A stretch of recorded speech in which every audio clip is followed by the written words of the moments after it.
Welcome everyone to our celebration of our first group of Apple Scholars. Thank you so much for being here this afternoon. As you know, you should just keep on nibbling on your lunches, and there appear to be some really delicious chocolate desserts on your tables. Those should be eaten before you take off. I'm Professor Crockett. I'm one of the individuals who's responsible for selecting our Apple Scholars. I work with Melissa Martinez and Ellen Rentz on selecting our fellows, our Apple Fellows. This lunch is meant to celebrate those fellows' accomplishments, and they truly are amazing accomplishments. Today we'll be hearing from Chloe Cho, from Emma Henson, Valerie, is Valerie here? Did Valerie make it? Maybe not Valerie. Valerie Huang is one of our Apple Fellows as well. Nick LaBerge, Blake Lapin, Bryn Miller, and two more of our Apple Fellows who aren't able to make it are Raina Wang, who's currently studying abroad, and Malia Wong, who's also abroad. I want to take a moment, too, to acknowledge the work that our Apple Fellows advisors put into the process of supporting these fellows. These are students who were writing over the course of their summers and beyond on their writing projects, and their fellows were instrumental in helping them get those projects off the ground and helping to support them through that process. So thank you to those of you who served as those mentors and advisors. A little bit of a background regarding this scholarship before I hand things over to our fellows. It is a scholarship that's due to very generous funding by CMC alum Joel Apple. He's part of the class of '87. His idea was quite simple, it seems. The idea was to promote writing at CMC, and with the knowledge that writing has the potential to transform individuals' lives. And that's really as simple as it gets, and yet it can be such a profound observation and such a profound experience for those of us, as I'm sure you all are, those of us who care about writing.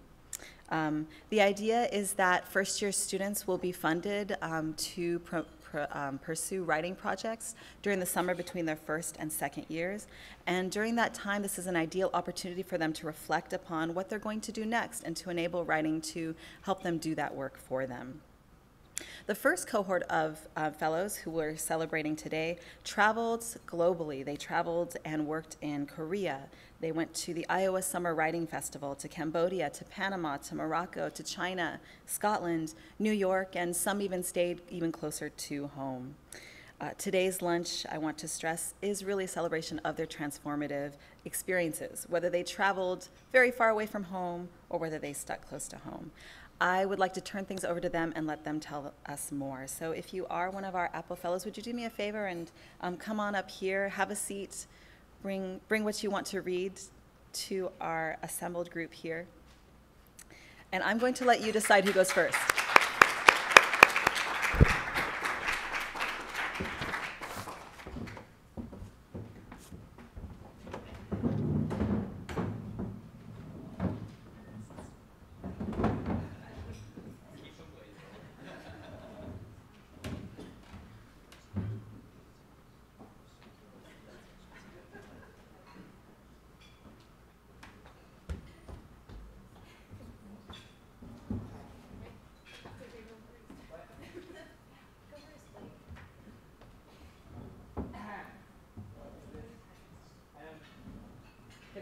Can you hear me if I just talk like this? Or? Not talking to Mike. Okay, I'm just talking like this for being recorded. Hello. Is this working? Yeah. Okay. I'll turn this on. 8 minutes, right? Sure. You do. Yeah, you got it. You're fine. Okay. So I'm going to start by talking about what I did, and then I'm going to show you what I did. So for my project, I was at home. I live in New Jersey, right outside of Manhattan. And I have been writing poetry since high school. Like junior year, I wrote terrible poetry. Senior year, I wrote poetry that was still pretty bad, but I was, getting my feet in the water. And I know I want to write. It's like I can't not write. So I had the idea, what if I just write poetry and then I, get like 40 or something, or just what if I die and I could have and I could have been writing something else. What if I should have been writing short stories, or I should have been writing prose, or I should have been writing novels. Like that could have just been such a waste. So I found this Apple thing, and I was like, let's just learn how to write stories, and let's learn how to write fiction and nonfiction. And I just committed. So we just got this money, and I was just home, and I just wrote. I was a full-time writer. My goal was 1,000 words a day, so I just woke up, and then I would read for 2 or 3 hours, and then see people, go out to lunch, and then come back, and then I would write. Always trying to hit that 1,000 word a day quota, and I was always dissatisfied. In that sense, it was a terrible summer. I either hadn't written enough, I either hadn't gone to the quota, or what I wrote was terrible. Because for me, I just sit down and I write, and I don't think, and I write. And I was just never satisfied. I would go to sleep, and I should have just read I should have read another chapter of Hemingway. I should have read another story by Carver. I'm not doing enough. But in the end, I ended up writing a lot. I had this collection of short stories, one big project, which was a memoir of my first semester of college, essays, all that shenanigans. I also went to Manhattan, and I did 2 workshops. And, okay, I'm talking a lot. I'm just going to read a bit. Okay. I'm just going to start out by Howl, because I just read this almost every night this summer. So I'm just going to read a little bit of Howl. I saw the best minds of my generation destroyed by madness, starving hysterically naked, dragging themselves through the Negro streets at dawn looking for an angry fix. Angel-headed hipsters burning for the ancient heavenly connection to the starry dynamo in the machinery of night, who poverty and tatters and hollowed-eyed and high sat up smoking in the supernatural darkness of cold water flats floating across the tops of cities contemplating jazz.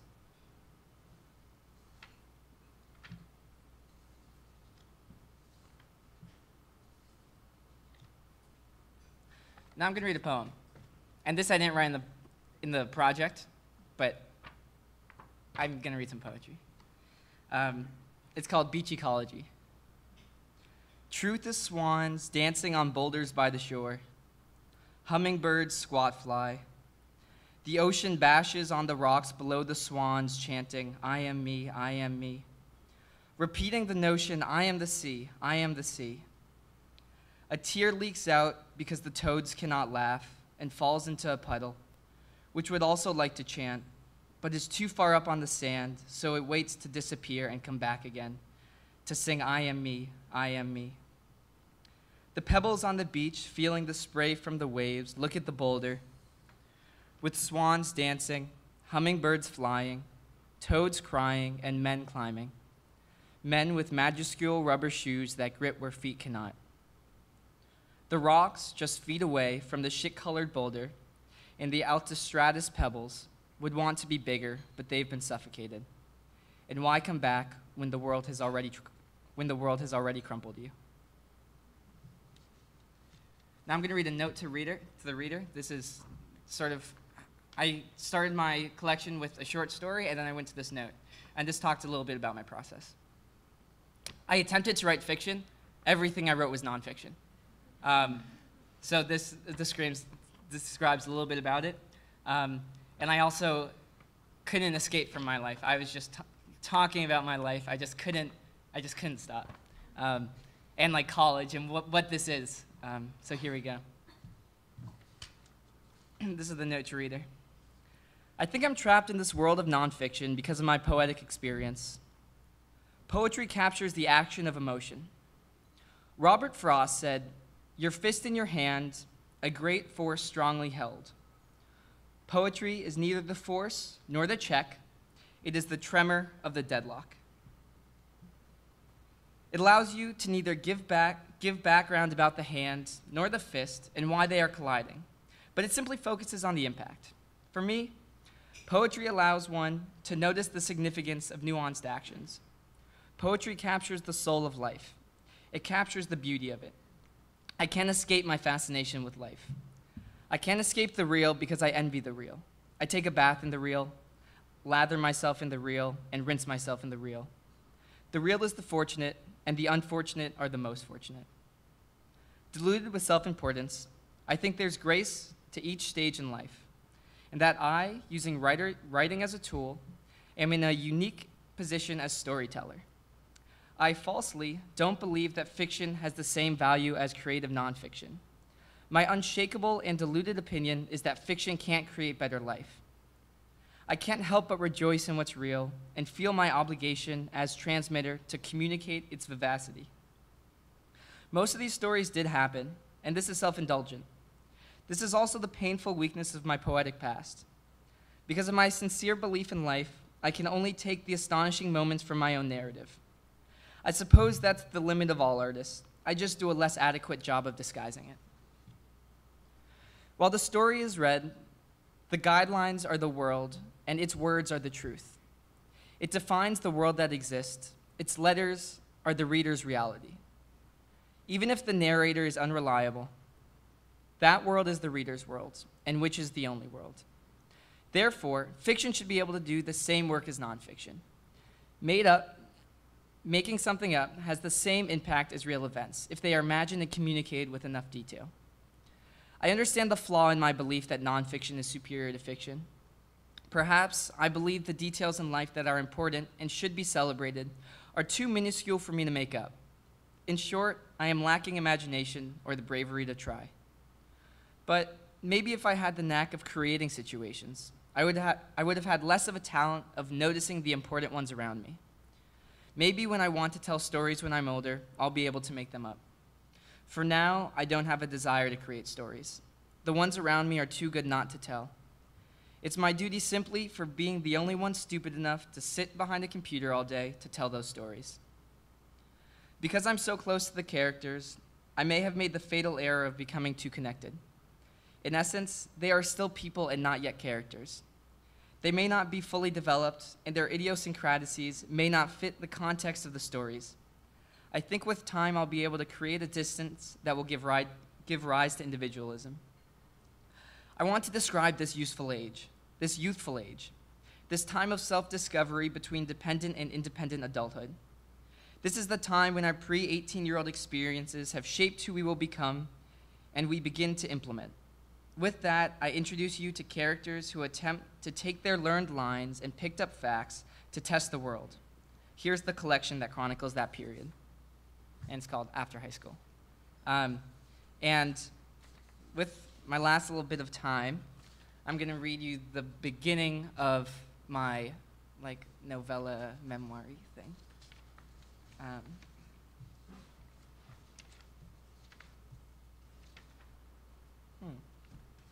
Maybe I won't.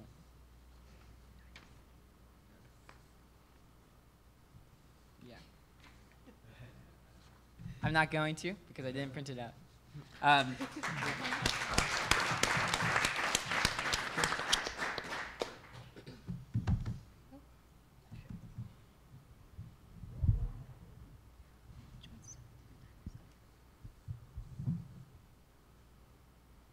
Hi everyone, my name is Valerie Huang.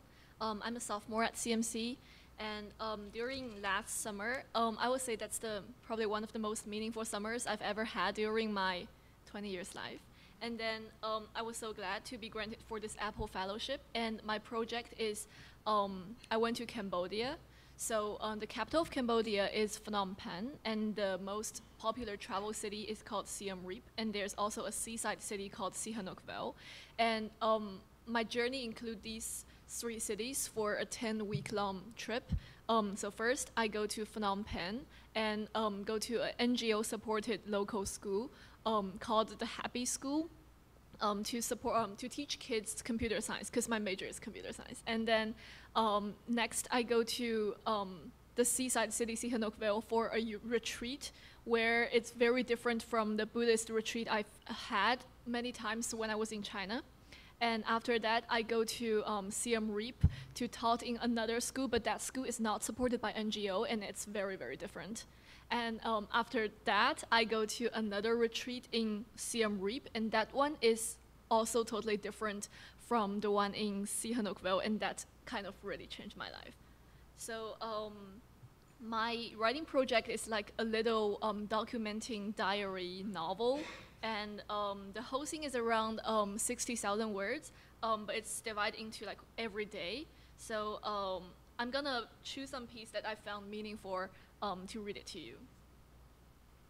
So I will read the diary I wrote on the first day. I wrote it on the plane from Los Angeles to Phnom Penh, and I was really anticipating the journey, but also a little bit intimidated, because the reason why I choose Cambodia is my mom told me when I was very little that if you're gonna travel, just don't go to Cambodia. And I asked why. She said, because you're gonna get random bomb and you will die.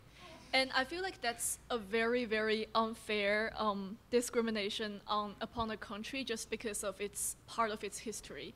And because the Apple Fellowship application requires us to have a life-changing event. And I think to change my life, I first change some opinions of me on some, from my parents. And the first paragraph is, I wrote on May 14th, 2016. So I am now on the plane to Cambodia, alone. I've been waiting for this journey for so long, and finally it's going to begin. It's the first time I travel outside of my home country and the United States alone. I imagine what I will find out during this journey and how will this change me into a different person. I'm trying to go over everything happened during this year. It's my first year of college, and I go across the sea to take the education that I've been longing for since childhood. I have to say that I made a good decision. It's a little bit different than I thought. Before I come here, I'm firmly convinced I will work hard and try any means to find an internship for my freshman summer. It's partly true, I worked hard and do get one, but I'm not going. As from a college that is known for economics, I think about the opportunity cost of this trip. What I miss? I could have gone to the internship in San Francisco, and I can add it to my resume. It looks really good. I could have stayed home and enjoyed authentic Chinese food cooked by my grandma, and I've been missing for 1 year.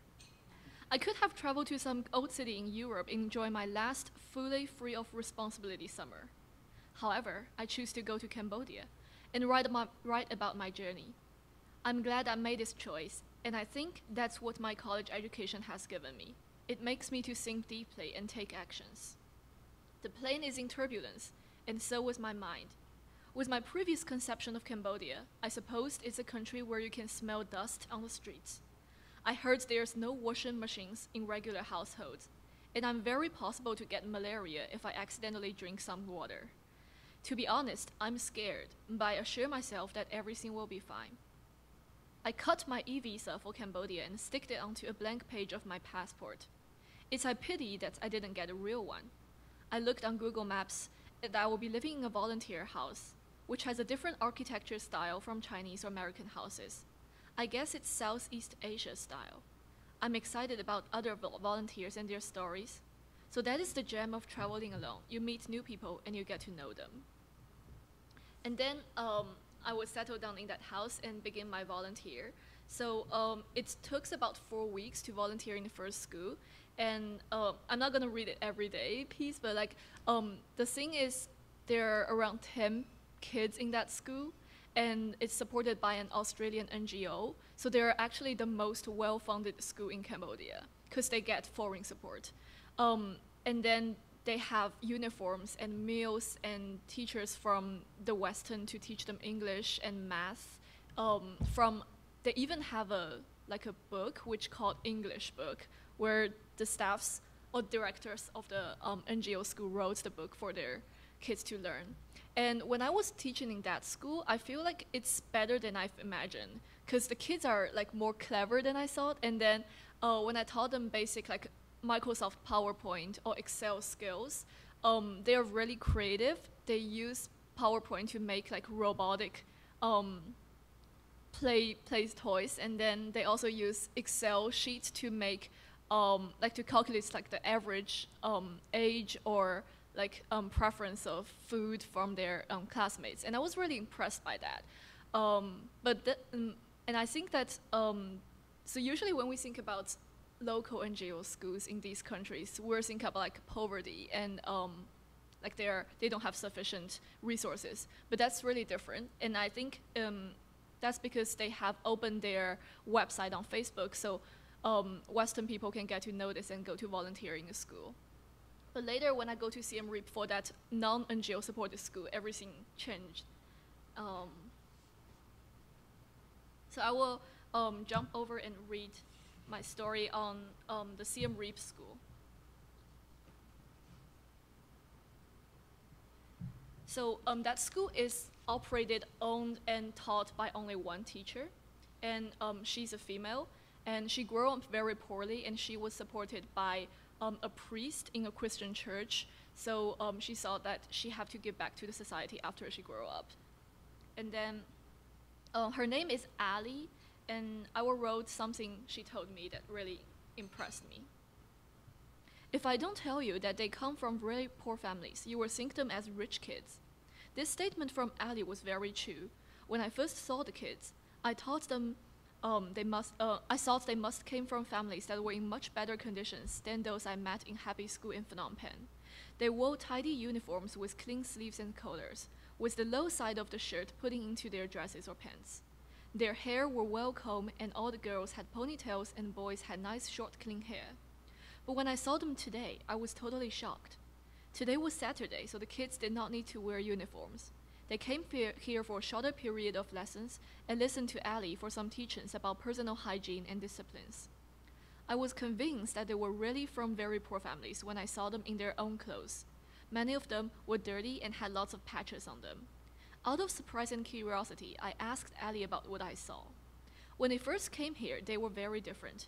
Many of them were really bad in behavior and personality. Their parents took them to me and said, "This is not my kid. I want to throw him away, or I have no way to discipline him or her." "Don't throw them away. If you're going to throw them to my school, not on the streets." This was how Ali replied to their parents. After she made sure that the parents no longer want their kids, she gave them an agreement and took the kids to her own house, which was exactly located inside that school. She gave them a haircut and combed their hair, gave them a thorough shower, a uniform, and disciplined them very strictly. After 2 years of going to school, these kids changed totally. Ali told me many of the parents came to her and were very surprised to see their children become a polite and diligent student. "I tried for years to make him a good boy, but I could not. How do you do it?" the parents often asked Ali and thought she had some magical ways to change their kids. No kid is bad. They can always be turned into a good student if we give them strict rules and love. I asked Ali about the strict rules she had on the kids. She said it was simple. She asked them to sit at the corner of the classroom if they did something wrong, like not respecting the teachers or speaking bad words or not doing homework. All the other students were able to see that kid. If he felt embarrassed this time, he would not do it again. I do not scold or beat the kids. I change them. So I was really impressed by how a Cambodia local woman could have such an ideology of education where we ourselves try so hard to immerse ourselves in a so-called like good education. And when I taught in that school, there's no classroom. I sit on the playground where there's like a little temple sheltered by leaves and wood that is built up by Ali. And then after that, I feel like the words education probably needs to be redefined in my mind, where even in the same country, two different places, one gets supported and one did not get supported are very different. However, the one that did not get supported, let me see how adults and people in poor area or underrepresented area of the world are really want to change them. So I decided I would definitely go back and help them. Thank you.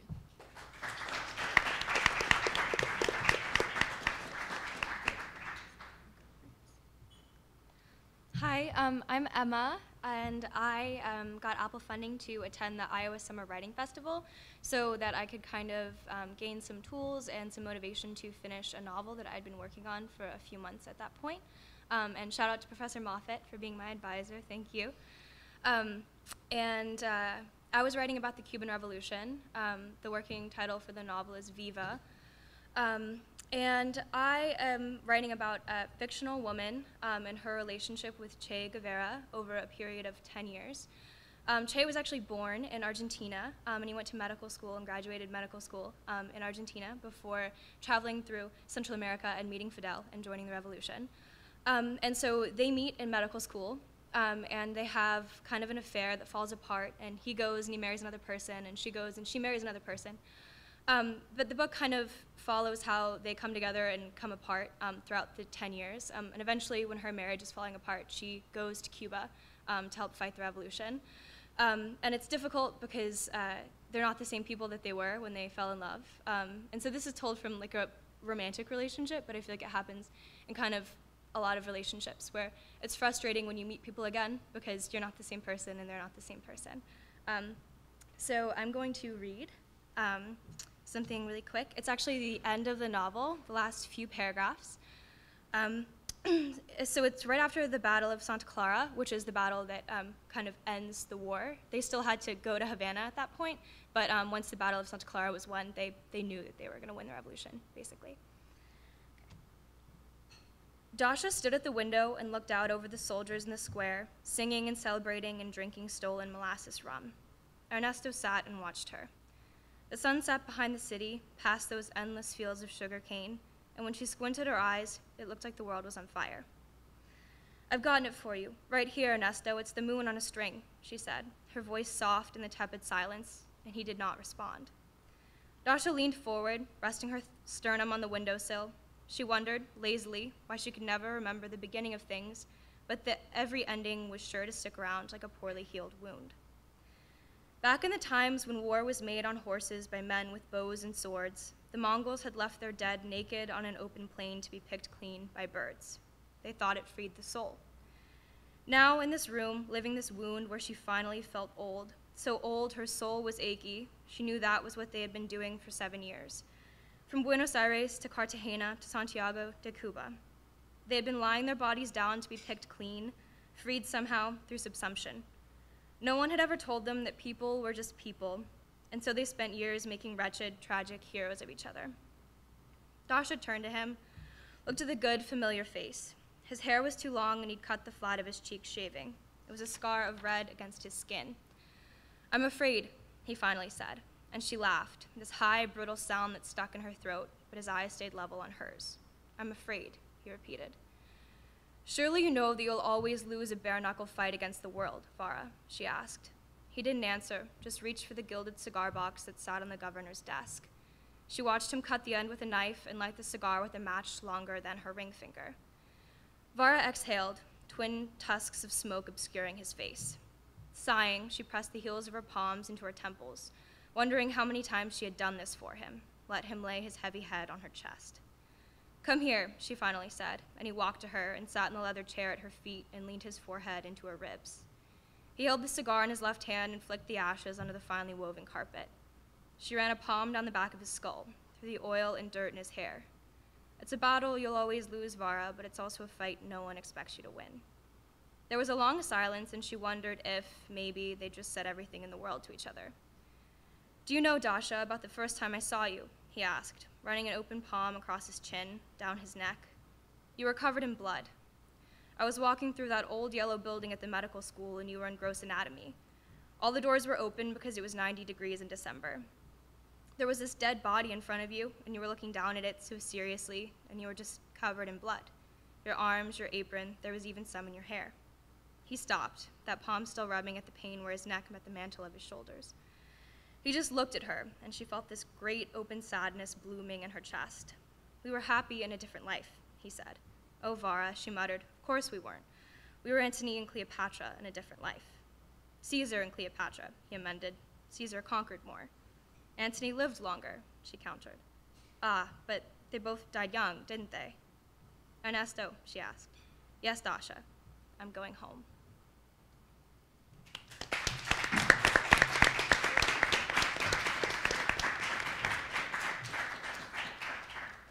Hey everyone, thanks for coming. My name's Nick LeBerge, and so my goals for last summer were that I wanted to travel and experience new things and widen my perspective on the world. And then also, I have battled like a lifelong life with dyslexia, So the Apple Fellowship seemed like a great way to merge those two things. And yeah, and so I have some pictures, so I'm gonna pull those up.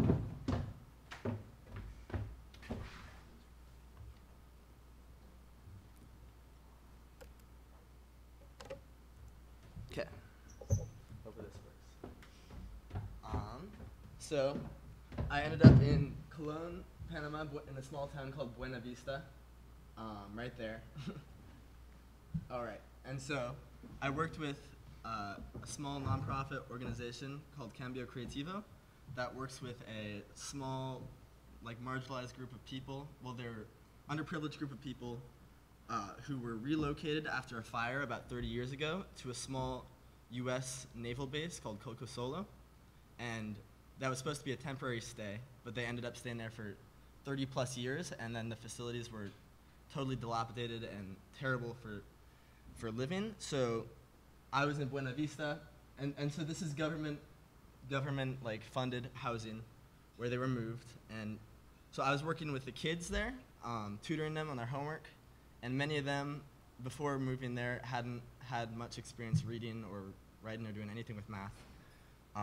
So there was a lot of work to be done. And let's see. So then I also, on the weekends, I also taught weekly English vocabulary classes in the Buena Vista Centra, which is just the center of the town. It was next to the church. It was a part of the church.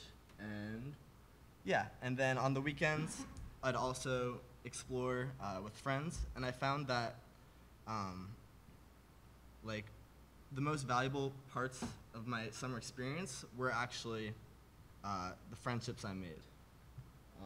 Oh, and actually this is another part of the space in the Centro, and that's where I do the tutoring 5 days a week. And also I helped facilitate workshops. So this was a fossils workshop. We went and looked at really old rocks. It was really fun. And so this is my room, and I stayed with a host family, and that was my house. And my host family was amazing. And yeah, so my host brother was my best friend during the whole trip, and we became very close.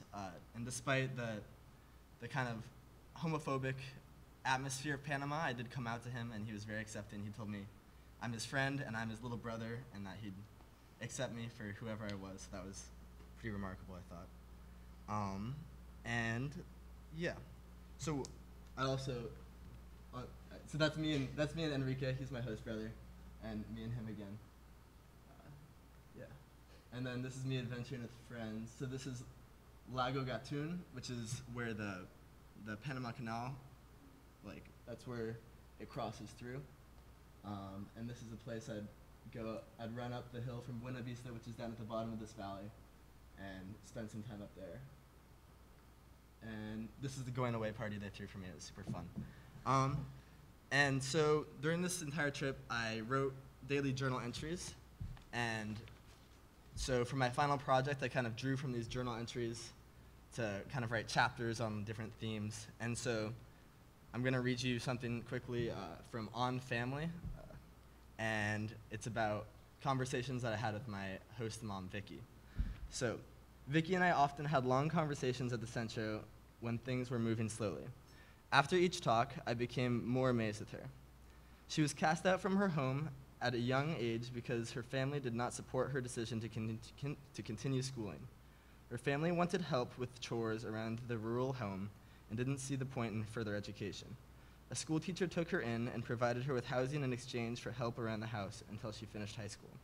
She was the first of her 14 siblings to graduate high school. Although she did not make it all the way through college, she helped pave the pathway to higher education for 6 younger siblings. She married young and found herself unhappy, so she divorced her controlling husband and moved off the grid to Buena Vista so he wouldn't be able to find her. He hired a private detective who searched for 2 years before finding her. She explained that in her life with her past husband, she went by the name Victoria. Thus, when her ex-husband went around looking, nobody could point him towards the correct Victoria.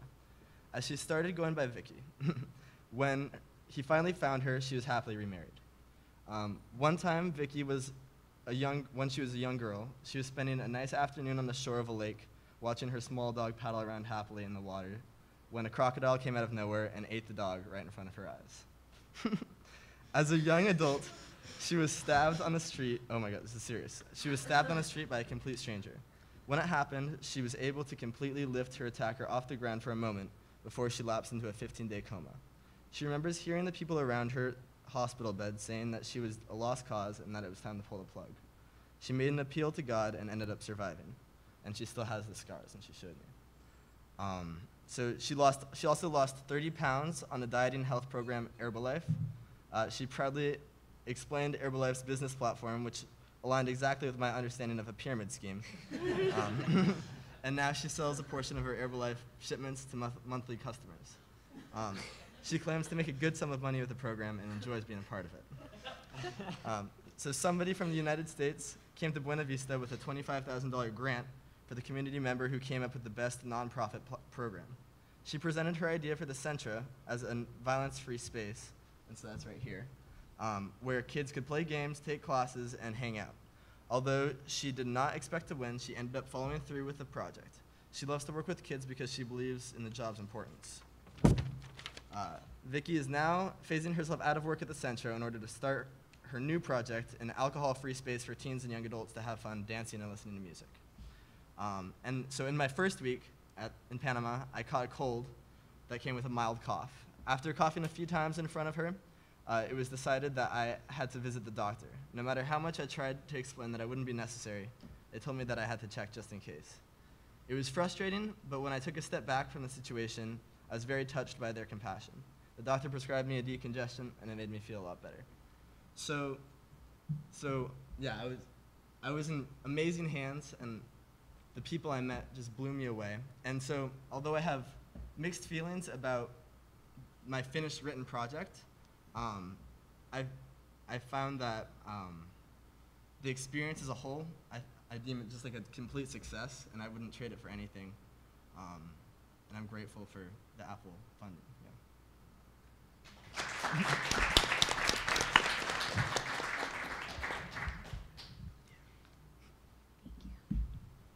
Hi everybody, I'm Bryn. Thanks a lot for coming today. So last summer as an Apple Fellow, I worked at a newspaper last summer with a bit of a more conventional summer internship experience than the really cool projects described earlier. To give you some background on how I chose this project, since I was a kid, I've always been interested in linguistics, foreign languages, and journalism. I distinctly remember doing a group project in my 4th grade teacher, Ms. Lavecchio's class, where we were asked to design and write the front page of a newspaper. And I went overboard. I used all the word art. Do you guys remember the different shadings and the colors? It looked really good.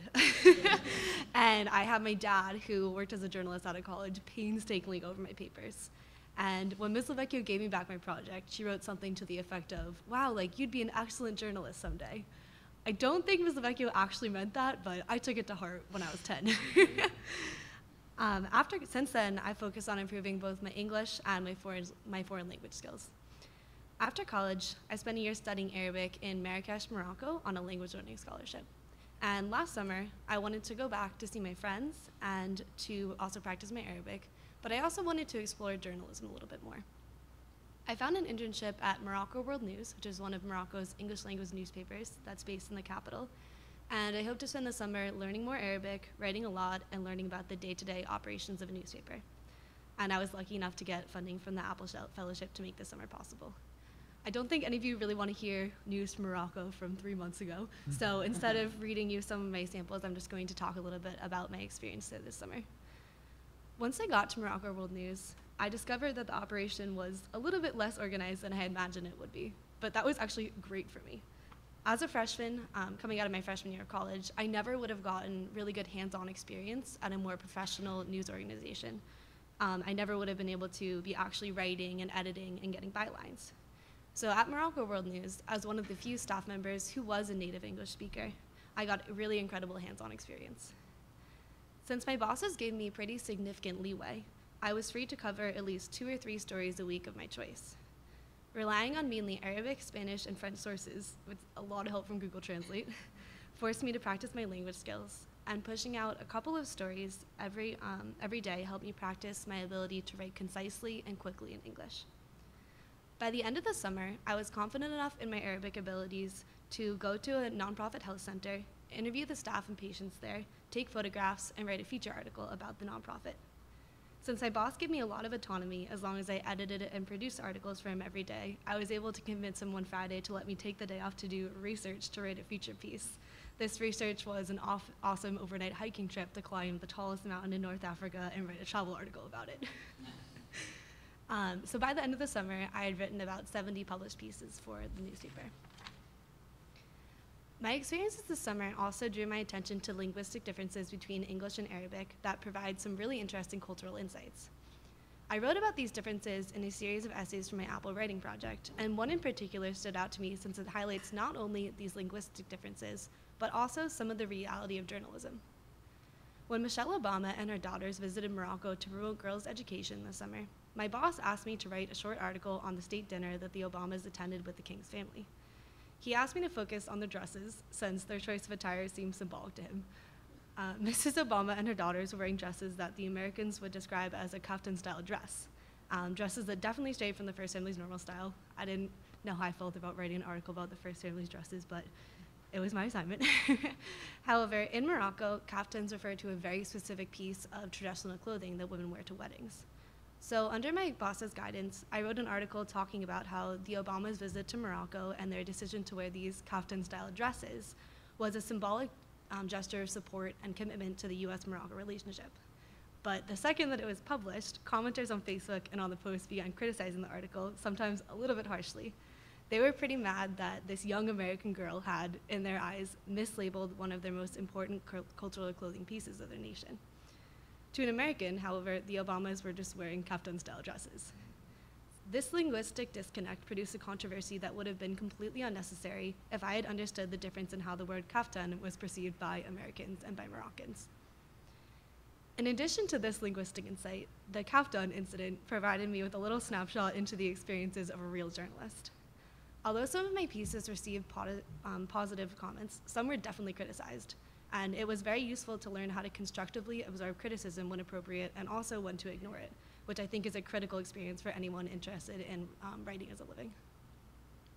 I don't really have any future plans for those essays or for these articles, but I know that I plan to continue reflecting on linguistic differences and their significance when I'm studying Spanish and Arabic in the future.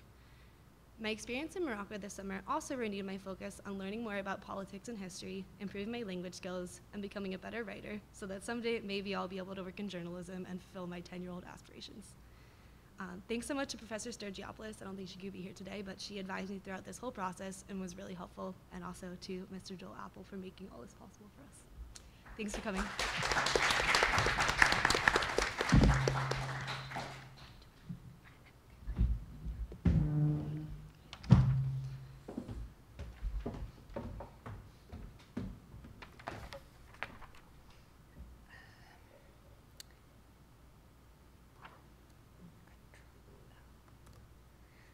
Hello.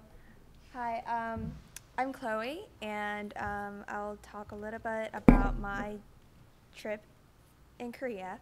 So since early childhood, I have established a very diverse and international background from living in 3 countries, Korea, United States, and Mexico. And this living experience was a really tremendous experience for me to not only explore and understand different cultures, but also accepting that cultures can be different. But however, at the same time, it has also kind of like forced me to question my identity. So Apple Fellowship gave me an opportunity to find my identity in Korea that is part of my family's history and a core piece that defines who I am, but it was also an undeveloped piece of me that I had not been fully able to understand and explore. So for about 8 weeks, I traveled around in Korea and wrote a travel diary. I visited many historical sites, went to many museums, and I also watched many traditional art performances. The reason why I was so focused on also watching traditional performances was that I really wanted to experience the collective emotions, ethos that Koreans have that cannot be fully articulated. And after watching several music and traditional art performances, I came to realize and experience the unspoken, intangible narrative of the Korean national ethos, which is this emotion of sadness from the Japanese colonialism period. So every day, I ended my day, my travel, by writing a travel diary, and this is how writing played a significant role in this journey. It helped me to synthesize my floating ideas and expressions into a very tangible format, and it was a time for my self-reflection and my personal maturity. So of all the many places that I visited, this is my favorite place that I enjoyed the most. It's called Samcheong-dong, and it's located in central Seoul. And when I first visited there, I felt like I was in like a time travel. Like Seoul is very modern, and this place is very antique and very old-fashioned and traditional Korean styles. But at the same time, it's a very unique village in Seoul because it has a both trait of Orientalism and Westernism, and I would say that it has a Westernism because of two findings that I found in this village.